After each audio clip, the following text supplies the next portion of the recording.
All right, so for 2017, I wanted to start the year off and try to bring you guys more content on a regular basis. And with my new gig I got going, I'll be on the road a lot, stuck in traffic a lot.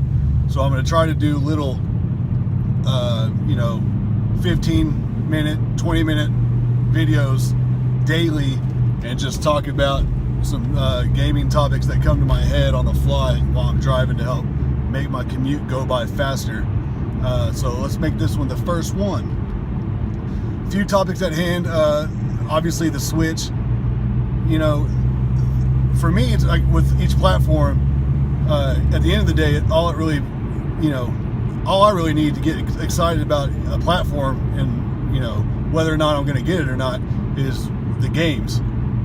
Graphics, power, performance, peripherals, all that kind of stuff kind of goes by the wayside as long as the games look like they will bring me the level of entertainment that I am looking for. With that said, Zelda, it looks fantastic, quite frankly. But see, I'm the kind of person that gets kind of annoyed with fighting silly creatures like goofy spiders and junk like that. Surprisingly, one of the main things about Zelda that kind of stuck out to me that was exciting, and this is gonna sound really stupid, but when that dude took off his shield, threw that bitch on the ground, and started surfing on it. All right, so that video was cut short because my dad called me during the middle of the video. Thanks, Dad. So now I'm gonna have to edit these together. Anyway, so whenever Peter Pan / Michael Jackson started surfing on his shield, I just thought that joint looked fun. So that's real cool, but I don't know if how long I could stay into that game, being how you fight goofy creatures all the time. So there's that. The ARMS game, it actually kind of looked cool. Like, I wouldn't want to use it with the silly Wii, punchy bullshit. But if you can actually, Bear Hugger, shout out to Bear Hugger, he was saying that you could actually, that's a choice, and you can actually use the normal controller to fight. And if that's the case, that's kind of a cool concept. I think it might be kind of fun. With that said, though, that does not look like a $60 game to me at all. So, knowing how Nintendo never drops their prices, that thing's going to be $60 for like 4.5 years. So that ain't worth it. The GTA Mario is cool looking, but that ain't coming out anytime soon. And here's the thing, like, there's so many negatives with the Switch. The cost of the accessories and what it lacks whenever you buy it, like not being able to charge the little Joy-Cons or whatever they're called. There's just so many negatives that outweigh the positives. When one of the bigger positives is Bomberman. My God, I'm a sucker for Bomberman. I love me some Bomberman. And when I saw that, I was like, ooh wee, I gotta get that bitch. But then I thought about it, I was like, yeah, but how much time am I going to put into that? And here's the other thing. It's like, for every cool game that comes out on the Switch that I might be really into, Sony will have, or PlayStation will have, a game that drops from an indie developer that is like makes it a wash. Like, as soon as I saw the Bomberman thing, I forgot the name of this game, and I apologize. I'll put it in the description if I am not too lazy when I get home to upload this. But there's some games dropping that's heavily influenced by Bomberman, and it comes out this month, and it's like $14, not $60 like Bomberman, and it looks absolutely gorgeous, and it looks like mad fun. Not to mention Gang Beast is dropping soon, which is gonna shit all over, in my opinion, Bomberman and any other kind of little action fighter puzzle kind of thing. And that's dropping soon on the PlayStation. So it's like, then you got Zelda, right? So Zelda's badass, but I got Horizon coming.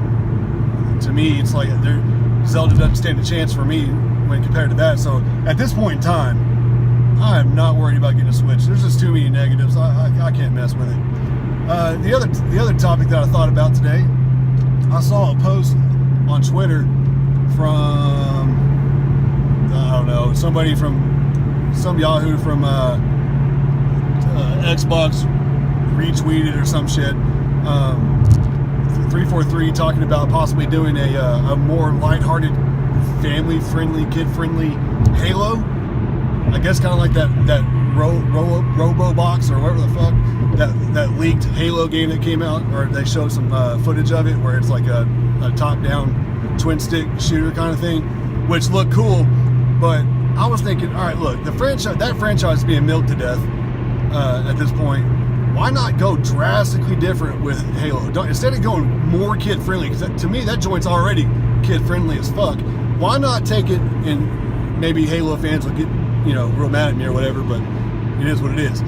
What if they went with like a third-person a third-person survival horror Halo? And the reason why I was thinking about that is, like, you take the Halo, like the Master Chief, and then you throw in, or make it tailored after, what's that game called? That EA game where you got the little, shit, it's in space. Shit. I can't remember the name of it. Damn. Hopefully I can figure that out. I might have to edit that answer in. But anyway, go to a third-person action, or survival horror, because where I'm drawing from is that and I'm gonna forget the name of the movie as well. I suck today. That Halo movie that came out, I think it's on Netflix, and it's like a live action, and it follows the young cadets, and then all hell breaks loose at the end, and Master Chief comes down. Well, anyway, that had this like eerie tone to it. And the aliens were just, their Covenant or whatever they're called, they were wicked looking, and like you had this, there was like this a scary tone to the whole show. So I felt like that would be a really cool direction for Halo to go in, especially if they take it out of first person, put it in third person for like a one-off game, and completely change the genre up. Like that would be, with that whole universe of what makes Halo so great, that would be awesome. I think that'd be really good, as opposed to like a more family-friendly Halo. Like, that's silly. That's already too close to what they have now. Like, how is that bitch not family-friendly now? Like, that's just silly. So you're gonna go from teen to everyone? Like, come on. I'd go the mature route, of course, because you guys all know I like graphic violence and gore. Gore, not gore.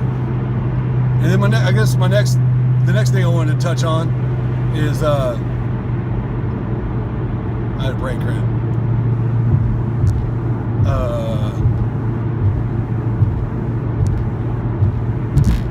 What was my next topic? Oh, Killzone Shadowfall. Why does everybody hate that game? That game is awesome, especially for being a launch title and on a new, fresh engine that they were, working bugs out of to get ready for Horizon, and then shortly after Shadowfall came out, Until Dawn dropped, which also used the same engine.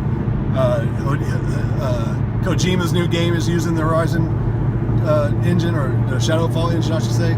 Shadowfall had fantastic environments, like the level design and shit, be it campaign or multiplayer, were just stunning. Just so much detail, it's just beautiful. And the multiplayer, it moves real slow and whatnot, but like not having any aim assist, like it doesn't hold your hand. It's really challenging. It's got a pretty steep learning curve to it, and it can be quite competitive.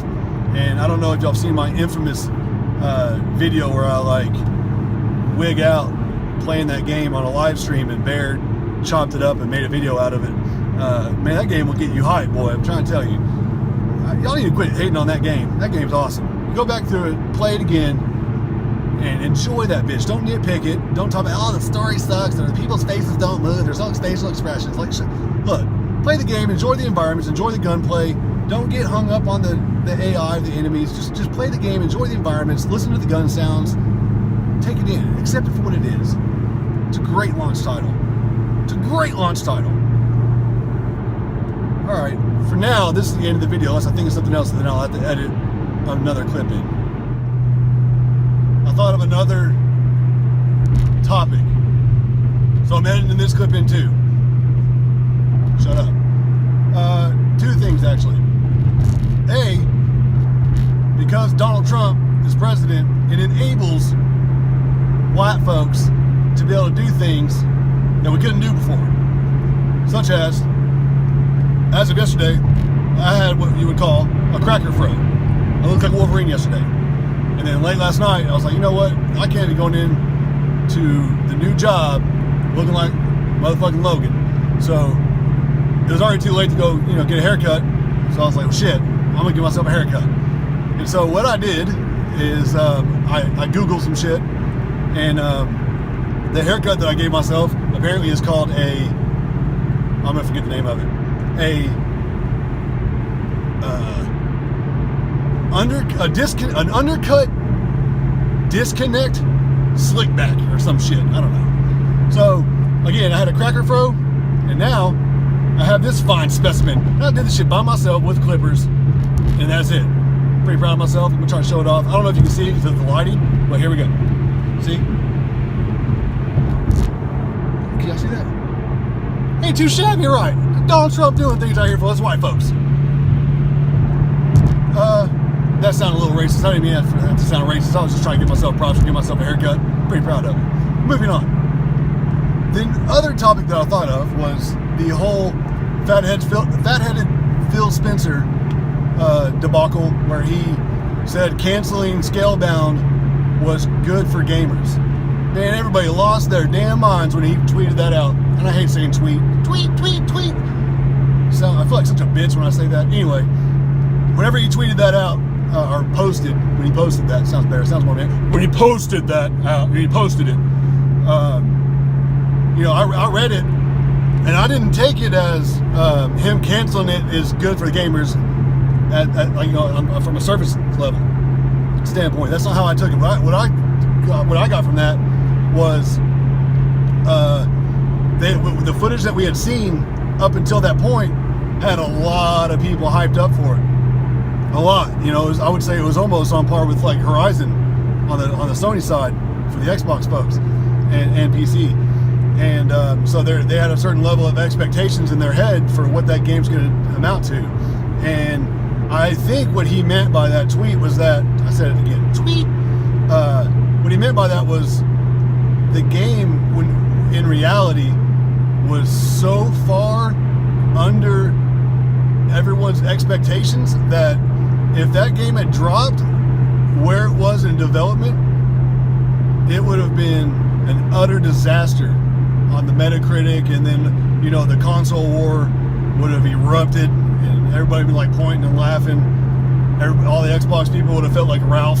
They're chewing on their red crown while they're sleeping in a drawer. So I think what he meant by that was like, look, if we cancel this game, we're going to save you all the pain of all the negative bullshit that goes on with this sorry ass community of ours. So that's how I took it. I haven't seen anybody else really talk about that or agree with that from my standpoint, other than my homie Joey Luciano, aka Chop 2000, aka never give Silver credit for being a sniping god. Anyway, okay, last one, I promise. Last edit. If y'all like the idea of me doing these little silly off the top of my head topics while driving in traffic videos, let me know in the comments section if I should continue to do this or if I should find another way to entertain myself while driving in traffic. And if you do want me to keep doing it, if there's any topics you want me to cover, let me know. And thanks for watching. Appreciate it. I will see you folks tomorrow.